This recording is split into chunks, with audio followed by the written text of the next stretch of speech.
आज जो अल्हम्दुलिल्लाह शिमोगा के अंदर 600 हुज्जाज इकराम की तरबियती प्रोग्राम रखे हैं। पूरे कर्नाटक के अंदर हमारी तरबियती प्रोग्राम कर्नाटका हज फोरम और कर्नाटका स्टेट हज कमेटी पूरे साथ लेके अल्हम्दुलिल्लाह पूरी स्टेट में हुज्जाज इकराम को ट्रेनिंग दिया जाता है। हमें कल 3 दिन बेंगलुरु में था, उससे पहले बिदर, गुलबर्गा, हॉस्पेट, अभी कल धारवाड़ 17 तारीख को धारवाड़ में होएगा, उसके बाद मैसूर में होएगा।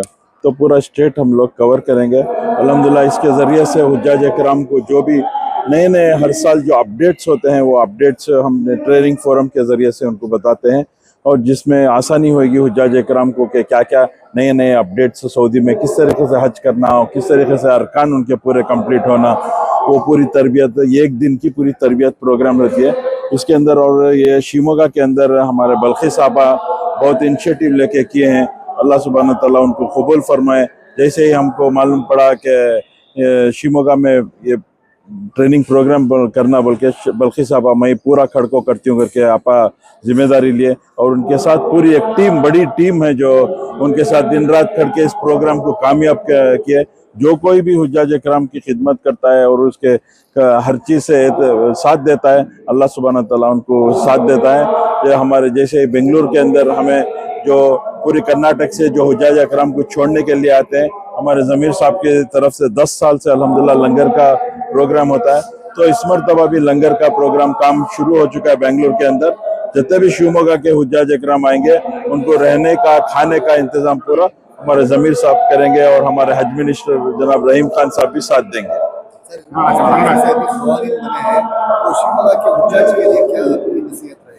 क्या भी नहीं, जो पाबंदी से चले, दोनों जिस्मी और रूहानी दो भी तैयार होके हज पे जाए ताकि अल्लाह सुब्हान तआला उनके हज को कबूल फरमाए।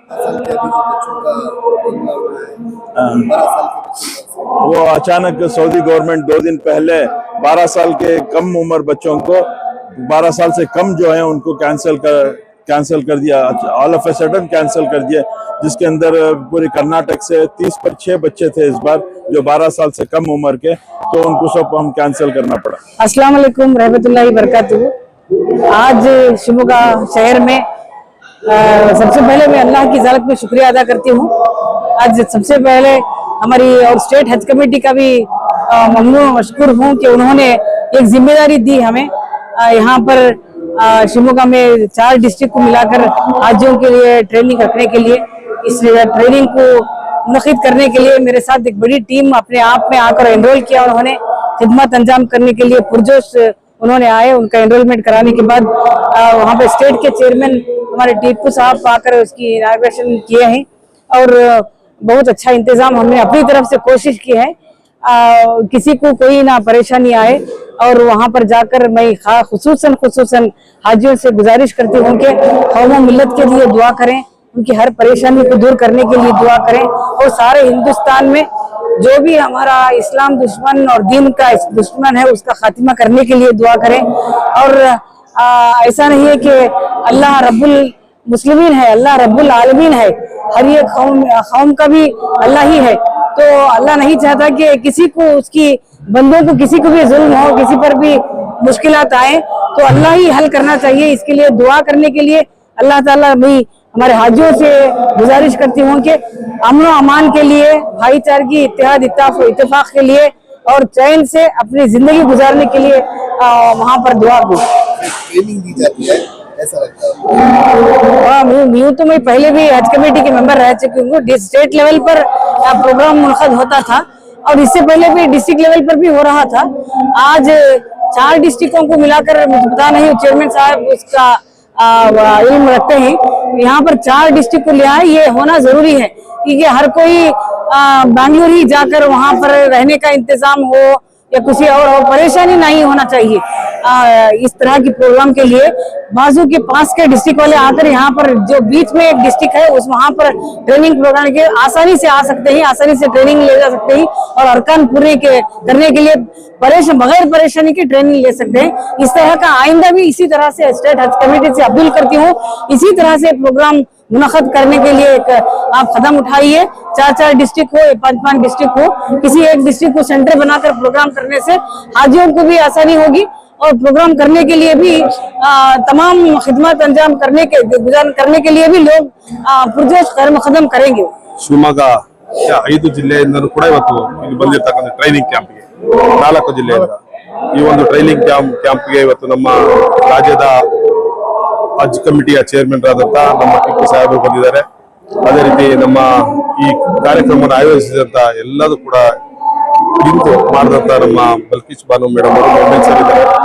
ಈ ಒಂದು ನನ್ನ ಆತ್ಮೀಯ ಸ್ನೇಹಿತರಾದಂತ ಸಮಾಜದ ಮುಖಂಡರಾದಂತ ಮುಜಾಹಿದ್ ಸಾಹೇಬರು, ನಮ್ಮ ಫರ್ವೀಜ್ ಅಹಮದ್ ಅವರಿದ್ದಾರೆ. ಅದೇ ರೀತಿ ಸಮಾಜದ ಎಲ್ಲ ಮುಖಂಡರು ಕೂಡ ಸೇರಿ ಇವತ್ತು ಈ ಒಂದು ಹಜ್ಗೆ ಹೋಗ್ತಾ ಇರೋರಿಗೆ ಒಂದು ಟ್ರೈನಿಂಗ್ ಕ್ಯಾಂಪ್ ಅಲ್ಲಿ ಯಾತ್ರೆಯಲ್ಲಿ ಎಲ್ಲರೂ ಭಾಗವಹಿಸ್ತೀವಿ. ಈ ಹಜ್ಗೆ ಹೋಗ್ತಾ ಇರ್ತಕ್ಕಂಥವ್ರು ಇಲ್ಲಿ ಈ ಒಂದು ನಗರದಲ್ಲಿ ಒಂದು 55ರಿಂದ 60 ಸಾವಿರ ನಾವು ಮುಸ್ಲಿಂ ಬಾಂಧವರಿದ್ದೀವಿ. ಅದರಲ್ಲಿ 500ರಿಂದ 600 ಜನಕ್ಕೆ ಆ ಯಾತ್ರೆಗೆ ಹೋಗೋ ಪುಣ್ಯ ಸಿಕ್ಕಿದೆ. ಅವರಿಗೆ ದೇವರು ಒಳ್ಳೇದ್ ಮಾಡಕ್ಕೂ ಅವ್ರಿಗೆ ಶುಭಾಶಯ ಕೋರ್ತೀವಿ. ಅವರು ನಮಗೆ ಇಡೀ ರಾಜ್ಯ ದೇಶದಲ್ಲಿ ಇರ್ತಕ್ಕಂಥವ್ರಿಗೆ ಎಲ್ಲರಿಗೂ ಕೂಡ ಆಶೀರ್ವಾದವನ್ನು ಕೊಡ್ತಾರೆ. ಅವರು ಅಲ್ಲಿ ದುವಾ ಮಾಡ್ತಾರೆ, ಅವರು ಎಲ್ಲರೂ ಕೇಳ್ಕೊಂತಾರೆ, ಪ್ರೇಯರ್ ಮಾಡಿ ಅಲ್ಲಿ ಹೋಗಿ ಬರ್ತಕ್ಕಂಥವ್ರಿಗೆ ಒಂದು ನಮಗೂ ಕೂಡ ಒಂದು ಆಶೀರ್ವಾದ ಮಾಡ್ತಾರೆ ಅಂತ ಹೇಳಕ್ ಇಷ್ಟಪಡ್ತೀವಿ. ಇವತ್ತು ಈ ಟ್ರೈನಿಂಗ್ ಕ್ಯಾಂಪ್ ನಲ್ಲಿ ನಮ್ಮನ್ನು ಕರೆಸಿ ಒಂದೆರಡು ಮಾತಾಡ್ಲಿಕ್ಕೆ ಕೂತ್ಕೊಳ್ಳಕ್ಕೆ ಬಹಳ ಸಮಯವನ್ನು ಕೊಟ್ಟಿದ್ದಾರೆ ನಮ್ಮ ಮೇಡಮ್ ಅವರು. ನಮ್ಮ ಇಡೀ ರಾಜ್ಯದಲ್ಲಿ ಮೈನಾರಿಟಿಯ MLC ಆದಂತ ಹೆಣ್ಮಕ್ಳು ಯಾರ ಇದ್ರೆ ನಮ್ಮ ಬಲ್ಕೀಶ್ ಬಾನು ಅವರು, ಸಿದ್ದರಾಮಯ್ಯ ಸಾಹೇಬರು, ನಮ್ಮ DK ಶಿವಕುಮಾರ್ ಸಾಹೇಬರು, ಅದೆಲ್ಲರಿಗಿಂತ ಮುಖ್ಯವಾಗಿ ಜಮೀರ್ ಅಣ್ಣವರು ಅವರ ಮೇಲೆ ಒಂದು ಭರವಸೆಯನ್ನಿಟ್ಟು MLC ಮಾಡಿದ್ದಾರೆ. ಆದ್ರೆ ಈ ಹಗಲು ರಾತ್ರಿ ಯಾವುದೇ ಕಾರ್ಯಕ್ರಮ ಇದ್ರು ಕೂಡ ಯಾವುದೇ ಊರಾದ್ರೂ ಕೂಡ ಓಡಾಡ್ತಾ ಇದ್ದಾರೆ. ಹಾಗಾಗಿ ದೇವರು ಅವರಿಗೆ ಇನ್ನೂ ಹೆಚ್ಚು ಆರೋಗ್ಯ ಕೊಡ್ಲಿ ಅಂತ ಹೇಳಕ್ ಇಷ್ಟಪಡ್ತೀನಿ. ಅದೇ ರೀತಿ ನನ್ನ ಆತ್ಮೀಯರು, ನಾವೊಂದು 30 ವರ್ಷದಿಂದ ನಾನು ಇನ್ನೂ ರಾಜಕಾರಣಕ್ಕೆ ಬಂದಿರಲಿಲ್ಲ, ಅವಾಗಿಂದನೂ ಅವರು ರಾಜಕಾರಣದಲ್ಲಿದ್ದಾರೆ. ಅವರು ಸಮಾಜದ ಬಗ್ಗೆ ಹೆಚ್ಚು ಕಾಳಜಿ ಇರ್ತಕ್ಕಂಥವ್ರು. ಅವರು ಇವತ್ತು ಹಜ್ ಕಮಿಟಿಯ ಚೇರ್ಮನ್ ಆಗಿದ್ದಾರೆ. ಮುಂದಿನ ದಿವಸದಲ್ಲಿ ರಾಜಕೀಯವಾಗಿ ದೊಡ್ಡ ಮಟ್ಟದಲ್ಲಿ ನಮ್ಮ ಟಿಪ್ಪು ಸಾಹೇಬರು ಬರ್ಬೇಕು. ಯಾಕಂದ್ರೆ ಸಮಾಜದಲ್ಲಿ 24 ಗಂಟೆನೂ ಕೂಡ ಸಮಾಜದ ಜನಗಳ ಜೊತೆ ಇರ್ತಕ್ಕಂಥವ್ರು, ಜಾತಿ ಭೇದ ಇಲ್ದಲ್ಲೇ ಎಲ್ಲರ ಜೊತೆನೆ ಅವರು ಬೆರೆತಿದ್ದಾರೆ. ಅವರಿಗೆ ಯಾರೇ ಬಂದ್ರು ಕೂಡ ಅವ್ರಿಗೆ ಅವ್ರು ಕೆಲಸ ಮಾಡ್ತಕ್ಕಂಥ ಕೆಲಸ ಅವ್ರದ್ದು. ಹಾಗಾಗಿ ರಾಜ್ಯದಲ್ಲಿ ಇವತ್ತು ಒಳ್ಳೆ ಒಂದು ಸ್ಥಾನ ಕೊಟ್ಟಿದ್ದಾರೆ. ಮುಂದಿನ ಸಲ ಒಳ್ಳೇದಾಗ್ಲಿ ಅಂತ ಹೇಳ್ತಾ ನಮ್ಮ ಮುಜಾಹಿದ್ ಅವ್ರಿಗೂ ಕೂಡ ರಾಜಕೀಯವಾಗಿ ಒಂದು ಒಳ್ಳೆ ದೊಡ್ಡ ಮಟ್ಟದಲ್ಲಿ ದೊಡ್ಡ ಸ್ಥಾನ ಸಿಗ್ಬೇಕು ಅಂತ ಹೇಳಕ್ ಇಷ್ಟಪಡ್ತೀನಿ. ನಮ್ಮ ಸಮಾಜದ ಎಲ್ಲ ಮುಖಂಡರು ಕೂಡ ಬಹಳಷ್ಟು ಜನ ಇದ್ದಾರೆ ನಮ್ಮ ಶಿವಮೊಗ್ಗದಲ್ಲಿ. ಮೇಡಮ್ ಅವರು ಗೊತ್ತಿದೆ. ಮುಂದಿನ ದಿವಸದಲ್ಲಿ ಎಲ್ಲರೂ ಕೂಡ ಒಳ್ಳೇದಾಗ್ಲಿ. ಇವತ್ತು ಯಾತ್ರೆಗೆ ಏನು ಬಂದಿದ್ದಾರೆ, ಟ್ರೈನಿಂಗ್ ಕ್ಯಾಂಪ್ ಕೊಡ್ತಾ ಇದ್ದಾರೋ ಅವರೆಲ್ಲರೂ ಕೂಡ ಶುಭವಾಗ್ಲಿ. ಟ್ರೈನಿಂಗ್ ಕ್ಯಾಂಪ್ ಅಲ್ಲಿ ಹೋಗಿ ಬರ್ತಕ್ಕಂಥವ್ರಿಗೆ ಎಲ್ಲರಿಗೂ ಕೂಡ ಒಳ್ಳೇದಾಗ್ಬೇಕು ಅಂತ ಹೇಳ್ತಾ ಅವರಿಗೆ ಶುಭಾಶಯ ಕೊಡ್ತೀನಿ. अस्सलाम वालेकुम रहमतुल्लाहि व बरकातहू। आज शिमोगा के अंदर तरबियती कैंप शुरू हुआ है। उसकी पूरी जिम्मेदारी हमारे आपा बल्कीश बानो मैडम पूरी जिम्मेदारी के साथ निभाए हैं। 4 डिस्ट्रिक्ट के लोगों को इकट्ठा कर खासकर जितने 500 या 600 हाजियां हैं, लेकिन उनके साथ हाथ जोड़ने के लिए 500 से 600 वॉलंटियर जुड़ के बहुत खुशनसीब आप पे इतने आदमियों को साथ लेकर पूरे नौजवानों के साथ लेकर काम करना मामूली बात नहीं। माशाल्लाह आपा के हाथ ऐसे पूरे मजबूत करो तुम लोग पूरे मिलकर।